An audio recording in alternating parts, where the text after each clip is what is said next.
K Shivakumar ಅವರು ಕಾರ್ಯಕ್ರಮವನ್ನು ಉದ್ದೇಶಿಸಿ ಮಾತಾಡಬೇಕು. ಎಲ್ಲರಿಗೂ ನಮಸ್ಕಾರ.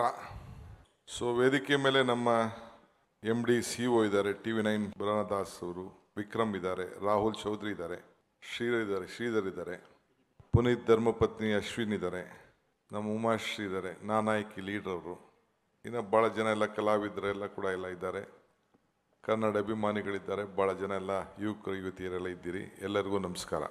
ನನಗೆ ಒಂದು ನಂಬಿಕೆ, ಹೆಣ್ಣು ಕುಟುಂಬದ ಕಣ್ಣು. ಹೆಣ್ಣಿಲ್ಲ ಅಂದರೆ ಯಾವ ಕುಟುಂಬ ಕೂಡ ಆಗ್ಲಿಕ್ಕೆ ಸಾಧ್ಯ ಇಲ್ಲ. ಯಾರು ನೀವೆಲ್ಲ ಬೆಂಗಳೂರಿಗೆ ಹೊಸ್ದಾಗಿ ಎಷ್ಟು ದಿನದಿಂದ ಬಂದಿದ್ದೀರೋ ಏನೋ ಗೊತ್ತಿಲ್ಲ. ಬೆಂಗಳೂರಿಗೆ ಗ್ರಾಮ ದೇವತೆ ಯಾವುದಪ್ಪ ಅಂದರೆ ಅಣ್ಣಮ್ಮ ಅಂತ, ಅಣ್ಣಮ್ಮ ತಾಯಿ ಅಂತ. ನೀವು ಯಾವುದೇ ಊರಿಗೆ ಹೋದರೆ ಏನಪ್ಪ ಅಂದರೆ ಮಾತೃಭೂಮಿ ಏನು ಅಂತ ಕೇಳ್ತಾರೆ. ಬ್ರಿಟಿಷ್ ಅವರು ಈ ದೇಶ ಬಿಟ್ಟು ಹೋದಾಗ ಅವರು ಎಲ್ಲ ಅಪ್ಲಿಕೇಶನ್ಗಳನ್ನ ನಿಮ್ಮ ಮಕ್ಕಳು ಸ್ಕೂಲ್ ಸೇರಿಸ್ಬೇಕಾದ್ರೆ ನಿಮ್ಮ ಫಾದರ್ ಟಂಗ್ ಕೇಳಿಲ್ಲ, ಮದರ್ ಟಂಗ್ ಯಾವುದು ಅಂದರೆ ಮಾತೃಭಾಷೆ ಯಾವುದು ಅಂತ ಆ ಇನ್ವಿಟೇಷನಲ್ಲಿ ಇದರಲ್ಲಿ ಅಪ್ಲಿಕೇಶನಲ್ಲಿ ಬರ್ಸ್ಕೊಳ್ತಾರೆ. ಈ ದೇಶದ ಆಸ್ತಿ ನಮ್ಮ ಸಂಸ್ಕೃತಿ. ಭೀಷ್ಮನ್ನ ಗಂಗಾಪುತ್ರ ಅಂತಲೇ ಕರೀತಾರೆ. ಹಂಗೆ ನಮ್ಮ ಗಾಂಧಾರಿ ಮಕ್ಕಳು 100 ಜನ ಮಕ್ಕಳನ್ನು ಕೂಡ ಗಾಂಧಾರಿ ಮಕ್ಕಳು ಅಂತ ಹೇಳ್ತಾರೆ. ಕೃಷ್ಣನು ಕೂಡ ತನ್ನ ತಾಯಿ ಹೆಸರನ್ನೇ ಮೊದಲು ತೆಗೆದುಕೊಳ್ತಾರೆ, ತಂದೆ ಹೆಸರನ್ನ ಹೇಳೋದಿಲ್ಲ ಕೃಷ್ಣನ ಕರಿಬೇಕಾರೆ. ಹಂಗೆ ಪಾಂಡವರು ಕೂಡ ಕುಂತಿ ಮಕ್ಕಳು ಅಂತ ಕರೀತಾರೆ ಅಲ್ವೇನಪ್ಪ, ಕುಂತಿ ಮಕ್ಕಳು ಅಂತ ಕರೀತಾರೆ. ನನಗೆ ಇನ್ವಿಟೇಷನ್ ಕೊಡ್ಬೇಕಾರೆ, ಯಾರು ಇನ್ವಿಟೇಷನ್ ಕೊಡ್ಬೇಕಾರೆ ಸುಮ್ಮನೆ DK ಶಿವಕುಮಾರ್ ಅಂತ ಕೊಡೋದಿಲ್ಲ, ಶ್ರೀಮತಿ ಮತ್ತು ಶ್ರೀ DK ಶಿವಕುಮಾರ್ ಅಂತಲೇ ಬರೀತಾರೆ. ಕರೆಕ್ಟ್ ಏನ್ರಪ್ಪ? ಹೆಂಗೆ ಲಕ್ಷ್ಮೀನ ಕರಿಬೇಕಾದ್ರು ಲಕ್ಷ್ಮೀ ವೆಂಕಟೇಶ್ವರ ಅಂತ ಕರೀತಾರೆ ಫಸ್ಟು. ವೆಂಕಟೇಶ್ವರನ್ ಕರಿಬೇಕಾರೆ, ಪರಮೇಶ್ವರನ್ ಕರಿಬೇಕಾದ್ರೆ ಪಾರ್ವತಿ ಪರಮೇಶ್ವರ ಅಂತ ಹೇಳ್ತಾರೆ. ನಾವು ಗೌರಿ ಹಬ್ಬ ಮಾಡ್ತೀವಿ, ಗಣೇಶನ ಹಬ್ಬ ಮಾಡ್ತೀವಿ.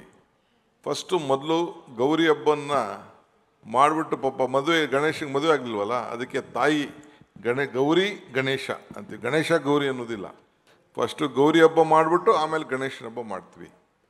ಹಾಗೆ ನಾವು ನಮ್ಮ ಬದುಕಿನಲ್ಲಿ ಪ್ರತಿಯೊಬ್ಬರು ಕೂಡ ನಮ್ಮ ತಾಯಿ ಭಾಷೆಗೆ, ಮಾತೃಭಾಷೆಗೆ, ಮಾತೃಭೂಮಿಗೆ ಬೋಲೋ ಭಾರತ್ ಮಾತಾ ಕಿ ಅಂತೀವಿ. ಅಂದರೆ ಈ ಭೂಮಿಗೆ, ತಾಯಿಗೆ ಅಂತ ನಾವು ಹೋಲಿಕೆ ಮಾಡ್ತೇವೆ. ಹಾಗೆ ಇವತ್ತು TV9 ಅವರು ಹೆಮ್ಮೆಯ ಕನ್ನಡತಿ, ಅಂದರೆ ಈ ಕನ್ನಡ ಭೂಮಿಲಿರೋಂಥ ಹೆಮ್ಮೆಯ ಕನ್ನಡತಿಗಳಿಗೆಲ್ಲ ಇವತ್ತು ಅಭಿನಂದಿಸಿ, ಗುರುಸಿ, ಪ್ರೋತ್ಸಾಹ ಕೊಟ್ಟು, ಶುಭ ಹಾರೈಸಿ ಮುಂದಕ್ಕೆ ತೆಗೆದುಕೊಂಡು ಹೋಗಿ ತಮ್ಮ ಬದುಕನ್ನ ಅಂತೇಳಿ ನಿಮಗೆಲ್ಲ ಈ ಪ್ರಶಸ್ತಿ ಸಿಕ್ತು ಅಂತ ತಿಳ್ಕೊಳಕ್ಕೆ ಹೋಗಬೇಡಿ, ಇದೇ ದೊಡ್ಡದು ಅಂತ.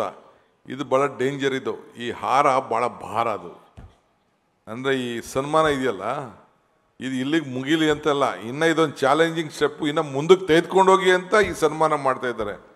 ಶುಭಂ ಕರೋತಿ ಕಲ್ಯಾಣಂ ಆರೋಗ್ಯಂ ಧನ ಸಂಪದಂ ಜ್ಞಾನಶಕ್ತಿ ಸ್ವರೂಪಶ್ಚ ದೀಪ ಜ್ಯೋತಿ ಪ್ರಕಾಶಿತಂ ಅಂತ. ಎಲ್ಲರೂ ಕೂಡ ಮಂಗಳವಾಗಲಿ, ಶುಭವಾಗಲಿ, ಆರೋಗ್ಯವಂತರಾಗಲಿ, ಐಶ್ವರ್ಯವಂತರಾಗಲಿ ಅಂಥೇಳಿ ಭಾಳ ಸಂತೋಷದಿಂದ ಈ ಜ್ಯೋತಿನ ಬೆಳೆಸಿದ್ದೇನೆ. ಈ ಜ್ಯೋತಿ ಬೆಳೆಸ್ಬೇಕಾದ್ರೆ ನನಗೆ ಇಲ್ಲಿ ರಾಜಕೀಯ ಮಾತಾಡೋಕ್ಕೆ ಇಷ್ಟ ಇಲ್ಲ, ರಾಜಕಾರಣನೂ ಬೇಡ, ರಾಜಕಾರಣದ ಸಭೆ ಅಲ್ಲ ಇದು. ಈ ನಿಮ್ಮ ಬದುಕಿನಲ್ಲಿ ನಿಮ್ಮ ಮಕ್ಕಳು ಭವಿಷ್ಯ, ನಿಮ್ಮ ಸಂಸಾರ, ನಿಮ್ಮ ಕುಟುಂಬ ಎಲ್ಲ ಜ್ಯೋತಿ ಬೆಳಗಬೇಕು, ಆರಿಸಬಾರ್ದು. ಅದಕ್ಕೋಸ್ಕರ ನಾನು ಹೇಳಿದ್ದು ಶುಭಂ ಕರೋತಿ ಕಲ್ಯಾಣಂ ಆರೋಗ್ಯಂ ಧನ ಸಂಪದಂ ಜ್ಞಾನಶಕ್ತಿ ಸ್ವರೂಪಶ್ಚ ದೀಪ ಜ್ಯೋತಿ ಪ್ರಕಾಶಿತಂ. ನಮ್ಮೆಲ್ಲರೂ ಕೂಡ ಮಂಗಳವಾಗಲಿ, ಶುಭವಾಗಲಿ ಅಂತ ಹಾರೈಸ್ತಾ ಇದ್ದೀನಿ. ಎಲ್ಲರಿಗೂ ನಮಸ್ಕಾರ.